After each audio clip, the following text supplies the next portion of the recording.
సంక్షేమానికి అధిక ప్రాధాన్యం కాల్వ శ్రీనివాసులు.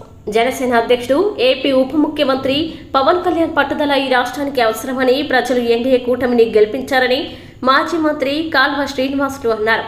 పార్టీ నాయకుల్ని పార్టీని అనుసంధానం చేస్తామని వివరించారు. తొలి 5 సంతకాల్లో ముఖ్యమంత్రి చంద్రబాబు నాయుడు సంక్షేమానికి అధిక ప్రాధాన్యతనిచ్చారని తెలిపారు. ప్రజలు, రైతులు, నిరుద్యోగులకి పార్టీకి అండగా ఉంటుందని హామీ ఇచ్చారు. రాష్ట్రానికి అమరావతి, పోలవరం 2 కళ్ళని ఉద్ఘాటించారు. ఒక ప్రజారంజకమైన పరిపాలనకు మంచి బిగినింగ్ ఇచ్చారు చంద్రబాబు నాయుడు గారని పాలిట్ బ్యూరో సభ్యులందరూ కూడా మా నాయకుడు చంద్రబాబు నాయుడు గారిని ప్రశంసించడం జరిగింది. 5 సంతకాలతోనే ప్రజల్లో ఒక గొప్ప నమ్మకాన్ని ముఖ్యమంత్రిగా చంద్రబాబు నాయుడు గారు కల్పించగలిగినారని కూడా పాలిట్ బ్యూరో సభ్యులందరూ కూడా కొనియాడడం జరిగింది. ఈ 5 సంతకాల అంశాల అమలులో కూడా చకచకా జరుగుతున్న నిర్ణయాలు,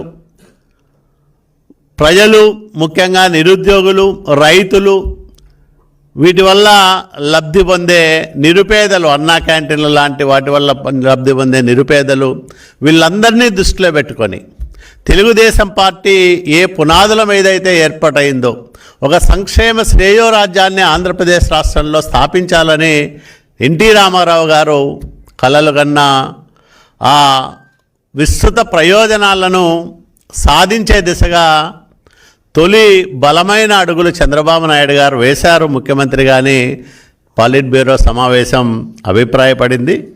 మరి వీటితో పాటు ఇందాక చెప్పినట్లు 2 కళ్ళు లాంటి, రాష్ట్రానికి 2 కళ్ళు లాంటి అమరావతిని పట్టాలెక్కించడం, పోలవరాన్ని సాధ్యమైనంత త్వరగా పూర్తి చేయడం, ఈ 2 ప్రధానమైన లక్ష్యాలతో పాటు వెనుకబడిన ప్రాంతాల అభివృద్ధికి పెద్దపీట వేయడానికి ఈరోజు తీసుకుంటున్న నిర్ణయాలు చాలా దోహదం చేస్తాయని కూడా పాలిట్ బ్యూరో అభిప్రాయపడింది. ఎందుకంటే వంశధార, గోదావరి, కృష్ణా, పెన్నా నదుల అనుసంధానం, వీటి వల్ల ఆంధ్రప్రదేశ్ రాష్ట్రంలో భవిష్యత్తులో అంటే ఒక దశాబ్ద కాలంలో ప్రతి ఎకరాకు నీళ్ళు ఇవ్వచ్చని బలంగా నమ్ముతున్నాడు మా నాయకుడు చంద్రబాబు నాయుడు గారు. ఒకవైపు వెనుకబడిన ఉత్తరాంధ్రకు సాగునీటి సదుపాయాలు పెంచడంతో పాటు అత్యంత కరువు పీడిత రాయలసీమకు కృష్ణా జలాలతో పాటు గోదావరి జలాలను కూడా అందించాలనే తపన చంద్రబాబు నాయుడు గారిలో స్పష్టంగా కనిపిస్తూ ఉంది.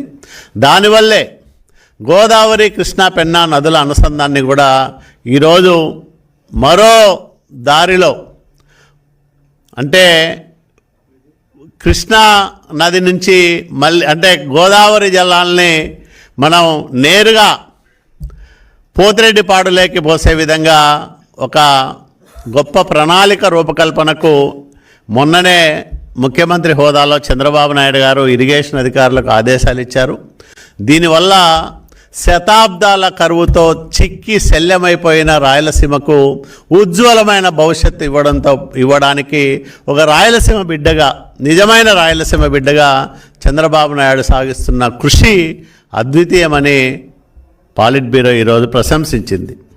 మరి ఇట్లాంటి అనేక అంశాలను ఎక్కడా జరగని విధంగా, ఎవరు ఊహించని విధంగా స్కిల్ సెన్సెస్ ఈరోజు ఆంధ్రప్రదేశ్ రాష్ట్ర ప్రభుత్వం చేస్తూ ఉంది. ఈ నైపుణ్య గణన చేయడం ద్వారా తెలుగుదేశం పార్టీ వ్యవస్థాపక అధ్యక్షులు ఎన్టీ రామారావు గారు కలలుగన్న పేదరిక నిర్మూలన, అట్లాగే పేదరికం లేని సమాజ నిర్మాణం సమీప భవిష్యత్తులో జరిగి తీరుతుందని పాలిట్ బ్యూరో దృఢంగా అభిప్రాయపడింది. ఈరోజు మా నాయకుడు ప్రతిపాదిస్తున్న P4 పాలసీ ఏదైతే ఉందో వాటిని ఖచ్చితంగా అమలు చేయడానికి త్వరలోనే ఒక నిర్దిష్టమైన కార్యాచరణతో ప్రభుత్వం ముందుకు వస్తుందని చంద్రబాబు నాయుడు గారు పాలిట్ బ్యూరో సభ్యులకు వివరించారు. పాలిట్ బ్యూరో సభ్యులతో పాటు పార్టీలో ఉండే సీనియర్ నాయకులతో పాటు సామాన్య కార్యకర్తకు కూడా పేదరిక నిర్మూలనలో ప్రభుత్వం చేపట్టాల్సిన చర్యలపైన తగిన సూచనలు సలహాలు ఇవ్వడంతో పాటు అందరి భావాలను ఆలోచనలు పంచుకొని ఆ నిర్దిష్ట కార్యాచరణ త్వరలోనే రూపకల్పన చేయడం జరుగుతుందని కూడా చంద్రబాబు నాయుడు గారు పాలిట్ బ్యూరో సభ్యులకు వివరించడం జరిగింది. టాప్ 10% సమాజంలో ఎవరైతే ధనవంతులు ఉంటారో 10 మందికి సహాయం చేయగల స్థితిలో ఉంటారో ఆ 10% మంది దిగువన ఉన్న 20% మందికి సహాయం చేయగలిగితే, అంటే అది ధన సహాయం కావచ్చు, సాంకేతికపరమైన సహాయం కావచ్చు, లేదా వాళ్ళకున్న పలుకుబడి సహాయం కావచ్చు. ఒక పెద్ద పారిశ్రామికవేత్త అనుకుంటే ఒక 50 మందికో 60 మందికో ఉద్యోగాలు ఇచ్చే అవకాశం ఉంటుంది.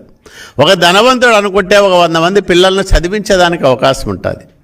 కాబట్టి ఆ టాప్ 10% బాటంలో ఉండే 20% పేద కుటుంబాలను ఆదుకోవడానికి, అంటే ఆ